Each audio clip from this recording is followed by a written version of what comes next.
Baik, Assalamualaikum.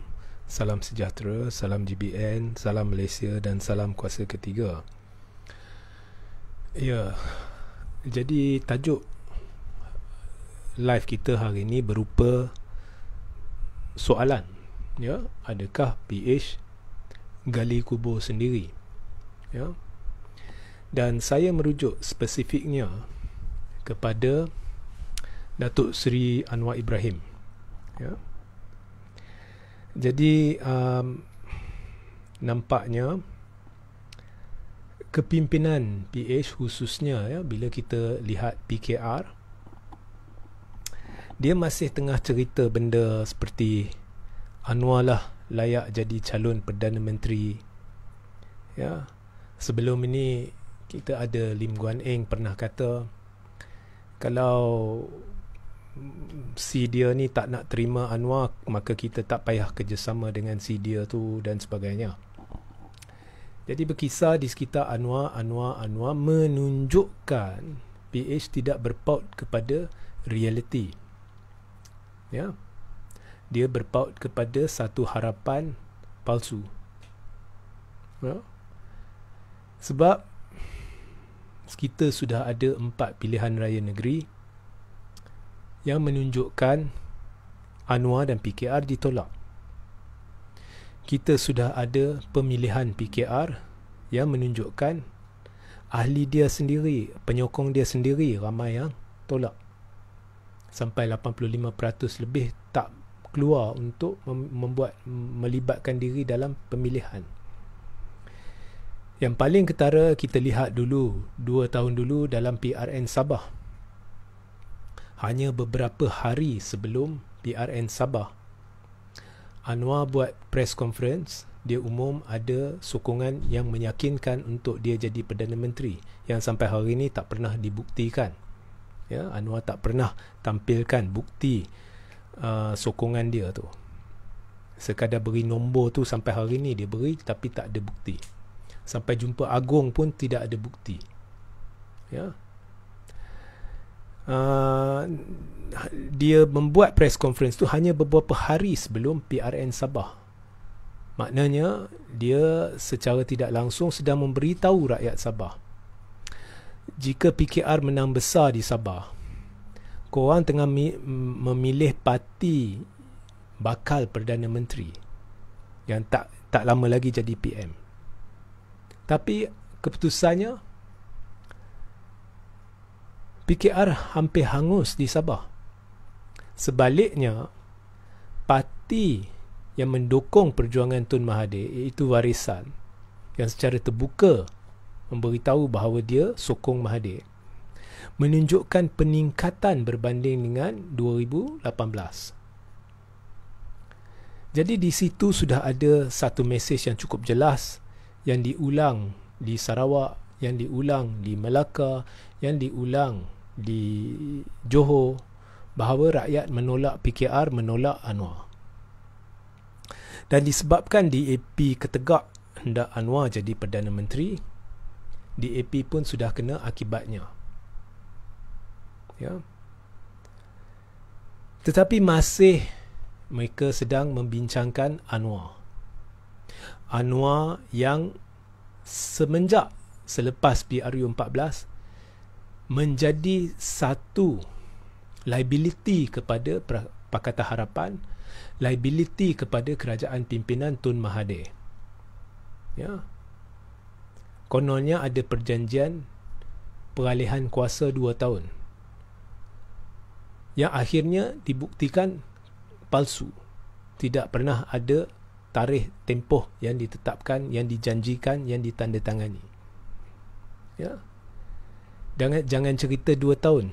Tak sampai 3 bulan Tun mentadbir, sudah mula Anwar ungkit isu peralihan kuasa, sampai menakutkan pelabur, sampai menakutkan ahli-ahli parlimen di dalam PH sendiri dari bersatu. Menyebabkan Muhyiddin akhirnya berjaya memperdaya ahli-ahli bersatu bahawasanya jika kita tidak keluar dari Pakatan Harapan, Anwar mungkin jadi Perdana Menteri, walaupun Muhyiddin tahu Anwar tidak ada majoriti. Jadi semua termakan dengan penipuan Muhyiddin ini kerana mereka sendiri dah muak dengan politik Anwar yang mencabar-cabar pentadbiran Tun. Tak serik mencabar pentadbiran Tun. Kalau bukan dia, otai-otai dia. Buat press conference demi press conference, kononnya ada majoriti, sedangkan anda berkata anda percaya kepada pentadbiran Tun, anda percaya bahawa Tun tahu apa yang dilakukan. Malah Anwar sendiri memberitahu bahawa dia lepas kepada Tun bila Tun rasa sesuai untuk alihkan kuasa, tetapi sentiasa mengungkit-ungkit isu peralihan kuasa, sentiasa mencabar-cabar Tun dengan mendakwa saya ada majoriti yang tidak pernah dibuktikan, yang sememangnya tidak pernah wujud, sampai berlaku pengkhianatan. Ya. Kemudian Anwar sendiri adalah pengkhianat mandat rakyat. Biar saya jelaskan. Ya. Mandat rakyat, ya, kepercayaan yang diberikan kepada rakyat, oleh rakyat, ya, kepada Pakatan Harapan untuk mentadbir negara. Setelah Pakatan Harapan berjuang menentang kleptokrat pada PRU 14. Jadi akhirnya majoriti yang diperolehi oleh Pakatan Harapan adalah majoriti mandat rakyat untuk mentadbir negara, kerana rakyat berpuas hati dengan kejayaan Pakatan Harapan memerangi kleptokrat, dan rakyat diberitahu Tun akan menjadi Perdana Menteri. Tetapi Anwar selepas itu dah mula bersekongkol, bersubahat dengan kleptokrat, yang kemudiannya ada segolongan kleptokrat ni menjadi kluster mahkamah, untuk sentiasa cuba mengumpul akuan bersumpah daripada ahli-ahli Parlimen UMNO, dan kemudian membuat sidang media demi sidang media mendakwa kononnya dia ada majoriti, termasuk sokongan daripada Zahid dan Najib, iaitu ketua-ketua kleptokrat ni atau kluster mahkamah ni, yang bertentangan, bercanggah dengan mandat rakyat, kerana mandat rakyat diberikan setelah Pakatan Harapan, ya, bertungkus lumus menentang kleptokrat. Jadi Anwar mengkhianati mandat rakyat. Dia adalah pengkhianat mandat rakyat. Jangan kata Azmin pengkhianat mandat rakyat. Memang betul lah, pengkhianat lah. Sebab dia bersekongkol dengan kleptokrat kluster mahkamah untuk menumbangkan kerajaan pimpinan Pakatan Harapan. Tapi dari awal yang sentiasa menjejaskan pentadbiran Tun Mahathir, dan selepas PH tumbang terus bersekongkol dengan kleptokrat untuk kumpul akuan bersumpah, termasuk bersekongkol dengan Najib dan Zaid, adalah Anwar. Jadi macam mana dengan tingkah laku ni, yang kini rakyat sebenarnya sudah tahu, kerana bukti-buktinya ada. Rakyat tahu berkenaan dengan jajaran politik baru yang dibincangkan antara kem Anwar dengan kem Zahid, dan benda ini menjadi nyata dan diakui oleh pihak-pihak tertentu dalam Pakatan Harapan, ya, di Perak. Malah DAP sendiri ada mengaku di situ. Ya. Ini melibatkan kerjasama dengan kleptokrat pada ketika itu, kerana perbincangannya melibatkan kem kleptokrat, kem kluster mahkamah. Jadi bagaimana kita boleh menerima orang ini sebagai calon Perdana Menteri sedangkan dia pengkhianat mandat rakyat? Barangkali sebab itulah rakyat menolak Anwar dan PKR. Ya. Sebab bila kita cerita pengkhianatan, bukannya bersatu sahaja, bukannya orang-orang Azmin sahaja, Anwar sekali. Maknanya seluruh PKR atau hampir seluruh PKR. Dan Presiden PKR ni adalah peneraju Pakatan Harapan. Bagaimana boleh terima Anwar sebagai calon Perdana Menteri? Jadi Tajuddin pun sudah sahkan, ya, akuan bersumpah Zahid, Najib. Ya, saya dah lama bongkarkan benda ni. Inilah yang akan menjadi titik keruntuhan Pakatan Harapan pada PRU 15. Dan ini sebenarnya kalau Anwar nak teruskan, teruskan. Kalau DAP nak teruskan, teruskan. Kalau Amanah nak teruskan, teruskan. Ini berita baik buat blok alternatif. Ya, berita baik buat blok alternatif. Sebab rakyat dah nampak who is Anwar, who is PKR. Jadi nak menipu siapa lagi? Bila buat kongres dan cerita berkenaan dengan Anwar is not a liability, dewa-dewakan Anwar, anda menipu diri sendiri. Jadi bila orang tanya mengapa saya anti Anwar sangat, sebab ini, sebab perangai dia yang penipu, membuat kacau, ya. Dan ada barangkali lah dendam dia kot terhadap Tun. Mungkin disebabkan isu liwat dia dulu, yang terbukti benar menerusi proses mahkamah. Ya. Anwar terlibat dengan penipuan dah berdekad berhubung isu majoriti ni. Terkini dia cuba tipu lagi, tapi tak tunjuk bukti. Saya minta dia tak tunjuk. Bagaimana kita nak orang ni menerajui negara? Parti dia sendiri pun dia tak boleh kawal. Bagaimana kita nak rakyat percaya kat pemimpin ni sedangkan dia khianat rakyat? Baru-baru ni menipu. Kononnya PH tak perlu kemah besar. Walhal pencetus idea kemah besar ni dia.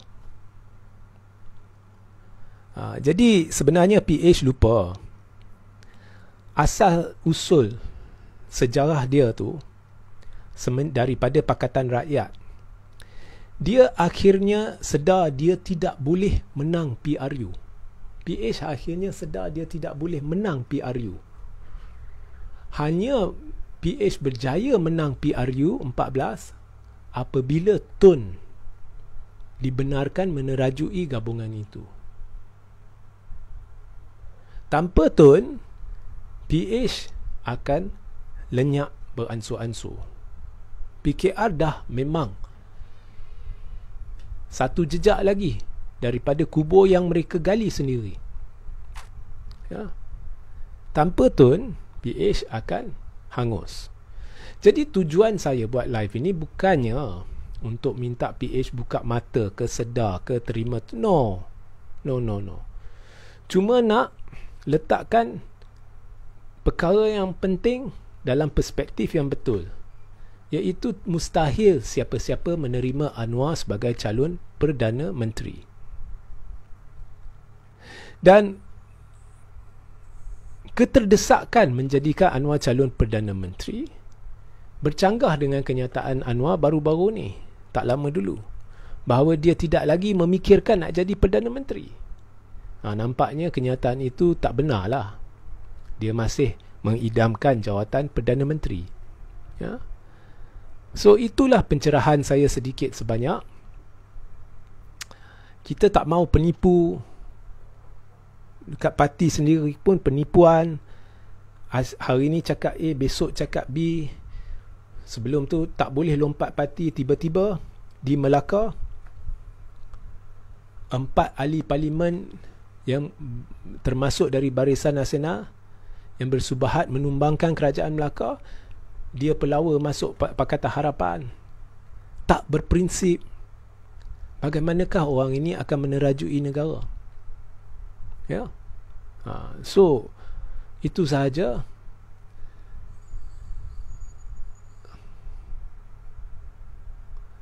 Ibnu Rajab Malaysia akan dihormati kembali andai kata Tun kembali memerintah. Ya, betul. Saya adakan satu sesi perbincangan dengan satu kumpulan pemikir baru-baru ni, 2 hari lepas, semalam. Dan orangnya terkenal juga, tapi tak payahlah namakan. Jadi kita berbincang berkenaan dengan who should be the next Prime Minister. Jadi kita namakan semua. Kita letak nama dalam 10 nama.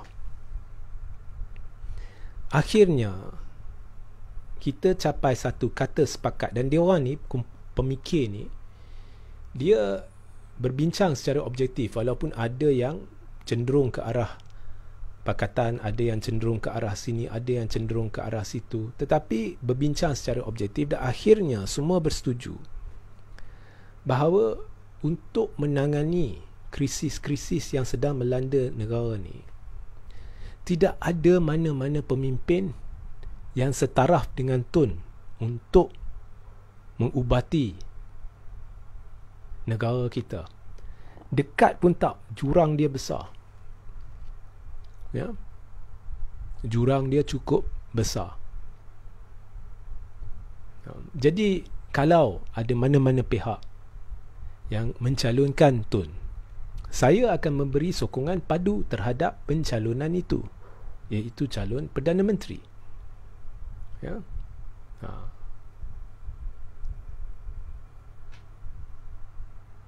Ni Laskar semua dah masuk, dan soalan-soalan bodoh ni semua saya tak nak layan lah. Ya.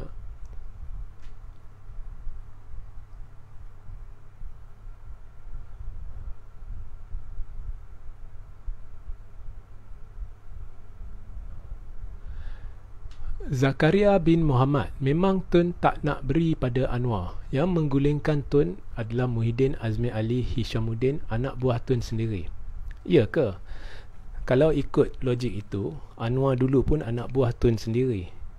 Ya, daripada Anwar masuk ke dalam UMNO, Anwar diberi peluang naik dan sebagainya, itu adalah atas ihsan Tun. Ya. Pengkhianatan ini kita jangan lihat siapa dia, adakah anak buah ke bukan anak buah ke, itu tak penting. Sekali orang dah ada sifat pengkhianat, dia boleh khianati sesiapa, kerana dia pentingkan diri sendiri, dan dia akan ambil kesempatan dengan memperdaya seseorang untuk mempercayai dia, supaya dia dapat masuk ke dalam satu kumpulan yang akhirnya dia akan cuba kuasai, menerusi pengkhianatan. Jadi pokoknya di sini adalah pengkhianatan, bukannya dia anak buah siapa. Ya. Jadi tak payah kita guna logik sedemikian lah.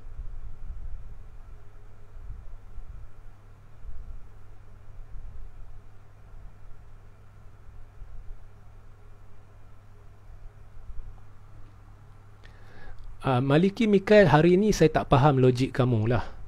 Saya nampak ada beremosi sikit. Kalau itu logik, rakyat pun tolak kuasa ketiga PN. I don't see the hujah or the logic there. Apa yang saya ketengahkan di sini, bukannya saya minta rakyat sokong kuasa ketiga, sokong siapa. Anda mungkin silap faham. Apa yang saya ketengahkan di sini adalah pengkhianatan Anwar yang cukup nyata. Itu sahaja. Ya. So itulah. Okey. So sehingga kita berjumpa di lain masa. Assalamualaikum, salam sejahtera, salam GBN, salam Malaysia, dan salam kuasa ketiga.